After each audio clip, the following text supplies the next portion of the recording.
9 ఏళ్ళ 10 మేము చేసాము, ఎస్టీపీల ద్వారా చేసాము, ఇదంతా లేకుండానే చేయొచ్చు, ఆ ఎస్టీపీలు అన్ని కంప్లీట్ చేసి మిగతా చేస్తే అయిపోతుంది అని అంటున్నారు వాళ్ళు. సార్ ప్రపంచ వింత అయినటువంటి కాళేశ్వరాన్ని 3 ఏళ్లలో పూర్తి చేసినటువంటి ఘనత అని చెప్పుకునే ఇల్లు అంటే అది కూలిపోయింది అనుకోరు, అది వేరే సంగతి. మూసీని 10 ఏళ్లలో ఎందుకు శుద్ధి చేయలేకపోయారండి? మరి ఈ రోజు కూడా మురికి కూపం ఏంది ఇట్లా చేయొచ్చని ఉచిత స్థలాలు ఎందుకు ఇప్పుడు పనిచేసి చూపిస్తే అయిపోవు కదా 10 ఏళ్లలో? ఎందుకు శాతగాలే? ఎందుకు శాతగాలే అంటే నేను చెప్తానండి, మూసీకి వాళ్ళు కార్పొరేషన్ పేరు పెట్టి మూసీ రివర్మెంట్ డెవలప్మెంట్ కార్పొరేషన్ అని దానికి కోట్ల రూపాయల బడ్జెట్ పెట్టి సుందరీకరణ పేరు పెట్టి కమిషన్లకి కక్కుర్తి పడి అటుపక్క ఒక 150 ఇటుపక్క ఒక 150 సత్యనారాయణ చెట్లు నాటిరు. ఏవి సత్యనారాయణ చెట్లు నాటి ఫోటోలు దింపించి అప్పుడు వరద వచ్చింది 2020లో, వరదలో కొట్టుకపోయింది మా సుందరీకరణ మొత్తం అని చెప్పి లెక్కలు రాశారు. ఇది అలా బతుకు. నేను చాలా స్పష్టంగా చాలా సూక్ష్మంగా చెప్పేసేసిన. సో ఈ రోజు శుద్ధులు సూక్తులు చెప్పే పరిస్థితులలో కేటీఆర్ అనేటోడు ఉన్నాడా? ఆ మూసి సాక్షిగా ఈ రోజు ఆ కంపు సాక్షిగా ఆ కంపు నాయకత్వాన్ని వహించినటువంటిది నేనే అని చెప్పి పరోక్షంగా ప్రజల ముందుకు పోయిండు. మొన్న మధు పార్కు కాడికి పోతే ఖాళీ కుర్చీలతోటి వెల్కమ్ చేసిర్రు. వాళ్ళకు ఉంటున్నటువంటి వాళ్ళ పట్ల ఉంటున్నటువంటి నమ్మకం అది ప్రజలకు ఇవ్వాలా. నువ్వు చేసినటువంటి పాపమే కదా ఈ రోజు. ఎస్టీపులు చేసామని చెప్పి నువ్వు మాట్లాడుతున్నావు. ఎస్టీపులు వాడని రివర్ బెడ్ లో కడతాడండి? రివర్ బెడ్ లో కడతాడా? అంటే వీళ్ళకి పైసలు వచ్చేటట్టుంటే ఏదన్నా చేస్తారు, మంచి రోడ్డును కూడా తోవేసేస్తారు. ఎందుకు అంటే కమిషన్ కోసం. ఈ రోజు నగరం అనేటటువంటిది ఈ రోజు మోకాల దాకా ఉన్న నీళ్ళు కుచ్కెల దాకా దేనికోసం వచ్చినాయి 10 ఏళ్లలో? వీళ్ళ కబ్జాలతోటే కదా. చెరువులు మొత్తం కబ్జాలే, మూసి మొత్తం కంపు అయిపోయాయి. వీళ్ళ పరిపాలన పెద్ద కంపు కదా. అందుకని ఏం లేక ఒక కేబుల్ బ్రిడ్జ్ కట్టి 180 కోట్ల రూపాయలతోటి రీళ్ల మీద రీళ్లు 360 డిగ్రీలు కళ్ళు తిరిగేటట్టుగా పైకి కిందికి కిందికి పైకి ఎలక్షన్లు మొత్తం ఆ కేబుల్ బ్రిడ్జ్ ఇక వేరే లేనే లేదు ఈ నగరంలో. మీరు నాకు ఒక్కటి చెప్పండి, కేసీఆర్ గారు కానీ లేకపోతే కేటీఆర్ గారు కానీ ఒక ల్యాండ్ మార్క్ ఫలానా పని మేము ఇది చేసాం ఈ నగరానికి అనేది ఒక చెప్పానండి.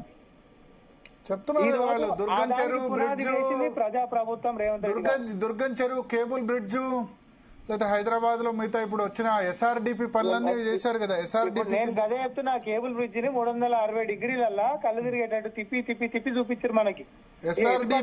రాత్రి కళ్ళలో కూడా కేబుల్ బ్రిడ్జ్ వచ్చింది మనకి ఎన్నికల. ఇప్పుడు ఎస్ఆర్డిపి కింద చాలా ఫ్లైఓవర్ చేశారు కదా ఐకియా దగ్గర మిగతా కూడా. సార్ ఒక్కటి ఇప్పుడు నేను చెప్తున్నా, టీవీ ఎక్స్ప్రెస్ లో తీసుకున్నా, ఔటర్ రింగ్ రోడ్లు తీసుకున్నా, లేకపోతే బేగంపేట ఫ్లైఓవర్లు తీసుకుని ఇంకేమన్నా తీసుకోండి, క్రియాశీలకంగా ఉంటున్నటువంటి మొత్తం కాంగ్రెస్ హయాంలో కట్టినటువంటివే లేకపోతే మొదలు పెట్టినటువంటివి.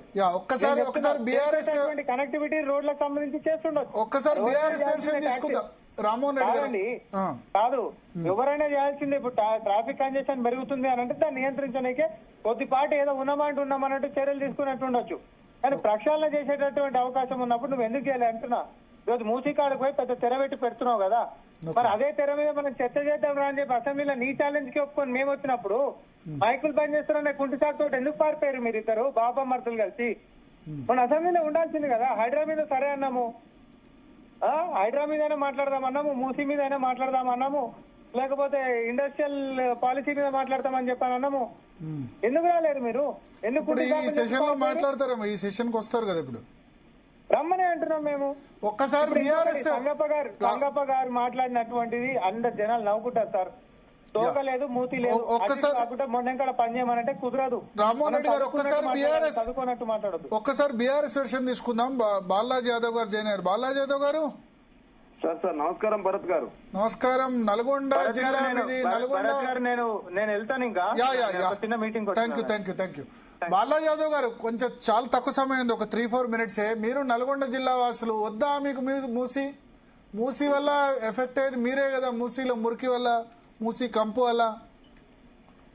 సార్ ఇప్పుడు మూసీ యొక్క వాటర్ ద్వారా ఎఫెక్ట్ అవుతున్నటువంటి ప్రాంతాలు నల్గొండ జిల్లాలో ఉన్నవి. అదేవిధంగా మూసీ పక్క ఉన్నటువంటి అనేక మంది ప్రజలు ఇబ్బంది పడుతున్నారని చెప్పేసి అలా ప్రభుత్వం చెప్తా ఉంది. గతంలో కూడా కేసీఆర్ గారి నాయకత్వంలో ఆ రోజు పురపాలక శాఖ మున్సిపల్ శాఖ మంత్రిగా ఉన్నటువంటి కేటీఆర్ గారు కూడా అనేక సందర్భాల్లో ఈ మూసీ పునర్జీవనం చేయాలన్న చెప్పిన మాట వాస్తవం. అదేవిధంగా గోదావరి జలాలు, కాళేశ్వరం జలాలు ఏదైతే ఉన్నాయో వాటి తీసుకొచ్చి మూసీని పునర్జింపజేయాలని ఆలోచన చేసింది వాస్తవం. కానీ మేము ఎక్కడ వ్యతిరేకిస్తున్నామంటే మూసీ పునర్జీవం చేస్తా ఉన్నారా లేకపోతే మూసీని సుందరీకరణ చేస్తా ఉన్నారా? మూసీ పునర్జీవం అయితే మేము వ్యతిరేకం కాదు. మూసీ సుందరీకరణ పేరుతోటి రియల్ ఎస్టేట్ వ్యాపారానికి మేము వ్యతిరేకం. మూసీ సుందరీకరణ పేరుతోటి ఆ మూసీ పక్క ఉన్నటువంటి బఫర్ జోన్ తేల్చకుండా, అదే విధంగా మూసీ సంబంధించినటువంటి ఆ జోన్ లేదో తెలవకుండా అనేక మంది పేదలిల్లు కూల్చడానికి వ్యతిరేకం. పేదలు ఇప్పుడు ఇల్లు కూల్చకుండా ఎట్లా? మీరు మలన సాగర్ చేసినా లేకపోతే ఏ ప్రాజెక్ట్ చేసినా ఏదో ఎవరో ఒకళ్ళు నిర్వాసితులు ఉంటారు కదా, నిర్వాసితులు లేనిదే ఉందా? ఔటర్ రింగ్ రోడ్ కూడా భూమి ఇస్తేనే కదా ఔటర్ రింగ్ రోడ్ అయింది. సార్ నేనేమంటే సార్, ఇప్పుడు వేల సంవత్సరాలుగా 20-30 సంవత్సరాలుగా అనేక మంది అక్కడ అదే మున్సిపాలిటీ పరిధిలో, అదే జిహెచ్ఎంసీ పరిధిలో అనేక ట్యాక్సులు కడుతూ వాళ్లకు ఆథరైజ్డ్ బిల్డర్ ఇచ్చినటువంటి వాటిని తమ సొంత డబ్బుల్ని కట్టి, అంటే 20-30 ఏళ్లకు ఇప్పుడు ఒక ఇల్లు కొనుక్కున్నాం అనుకోండి 30 ఏళ్ల వరకు ఈఎంఐ ఉంటది, 40 ఏళ్ల వరకు ఈఎంఐ ఉంటది, 50 ఏళ్ల వరకు ఈఎంఐ ఉంటది. వాళ్ళ సొంత డబ్బుల్ని ఒక్కొక్క పైసా పోగేసుకొని ఏదో బిల్డర్ దగ్గర కొనుక్కొని అన్ని పర్మిషన్స్ కొనుక్కున్నారు. వాళ్ళు కొనుక్కున్న తర్వాతకి వాళ్ళు ఈఎంఐ కట్టుకుంటూ పోతా ఉన్నారు. అర్ధాంతరంగా ఇవాళ నోటీస్ ఇచ్చి అర్ధాంతరంగా వాళ్ళ జీవితాలు రోడ్డు మీద పడేయడానికి వ్యతిరేకం అంటున్నాం మేము. వాళ్ళని ఒకవేళ రోడ్డు మీద పడేస్తున్నామంటే ఎంతమంది రోడ్డు మీద పడేస్తున్నారు? సుమారు 10,017 ఇండ్లు నివాసాలని ఇలా రోడ్డు మీద పడేస్తున్నారని అంటున్నారు. ఆ 10,017 నివాసాలలో ఎంతమంది జీవనం కొనసాగిస్తారు? దాని మీద ఒక డిపిఆర్, ఒక ప్లాన్ ఉందా ప్రభుత్వానికి అనేది మేము అడుగుతా ఉన్నాం. మరి అనేక షాదర్గఢ్ ప్రాంతంలో కావచ్చు, మధు రిడ్జ్ పార్క్ అపార్ట్మెంట్ వాసులు కావచ్చు, అదేవిధంగా అనేక ప్రాంతాల్లో కాలనీ వాసులు ఇలా ఆందోళన చేస్తా ఉన్నారు, టెంట్లు వేసి నిరసన చేస్తా ఉన్నారు. మరి నిన్న పెట్టినటువంటి ఏదైతే ఈ పవర్ పాయింట్ ప్రజెంటేషన్ ఉందో, ఎంతమంది మూసి బాధితులతో వీళ్ళు చర్చించినారు, ఎంతమంది పర్యావరణ వేత్తలతో వీళ్ళు డిస్కస్ చేసినారు, ఎంతమంది మేధో మదనం చేసి ఆ ప్రజెంటేషన్ ఇచ్చిన అనే అంశాన్ని స్పష్టంగా ఇలా కాంగ్రెస్ పార్టీ బీఆర్ఎస్ పార్టీగా డిమాండ్ చేస్తా ఉన్నాం. ఇలా మీరు పేదలిళ్ళు కూలగొట్టి రియల్ ఎస్టేట్ వ్యాపారం చేసుకుంటాము ఇలా మాట్లాడుతున్నారు. రేవంత్ రెడ్డి గారే ఇలా మాట్లాడుతున్నారు. ఏమని మాట్లాడుతున్నారు? డే ఎకానమీతో పాటుగా నైట్ ఎకానమీని సృష్టిస్తామని మాట్లాడుతూ ఉన్నారు. నైట్ ఎకానమీని సృష్టించడం అంటే ఆకాశ హార్మోనియాలు కట్టి, ఆకాశం ఎత్తు బిల్డింగులు కట్టి పేదవాళ్ళ ఇల్లు కూలగొట్టడమేనా నైట్ ఎకానమీని సృష్టించడం అంటే? పేదవాళ్ళ ఇళ్లను బదారికిచ్చి పేదవాళ్ళని రోడ్డు మీద పడేసి, కనీసం భరత్ గారు మీరు కూడా ఒక సీనియర్ జర్నలిస్టు, అనేక సంవత్సరాలు అనేక ప్రభుత్వాలు చూసినారు. పిల్లలు అడుగుతున్నాండి, మా టెడ్డీ బేర్ ఇంట్లో ఉంది, అంకుల్ కూలగొట్టకండి, కాసేపు ఆగండి అని చెప్తే ఏం లేరు. పరీక్షలు రేపు రాబోతున్నవి, మా పెన్నులు మా పుస్తకాలు అక్కడ ఉన్నాయంటే ఇనే పరిస్థితి లేదు. అదేవిధంగా నోటీసులు ఇచ్చి భయాందోళనకు గురి చేసే పరిస్థితి వచ్చినది.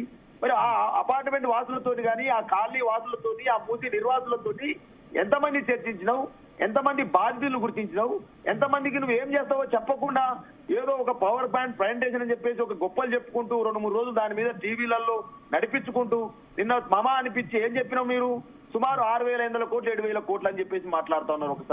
ఒకసారి అదే ముఖ్యమంత్రి గారు భువనగిరికి వచ్చి ఏం చెప్పినారు? పార్లమెంట్ ఎలక్షన్స్ లో 50,000 కోట్లు అని చెప్పినారు.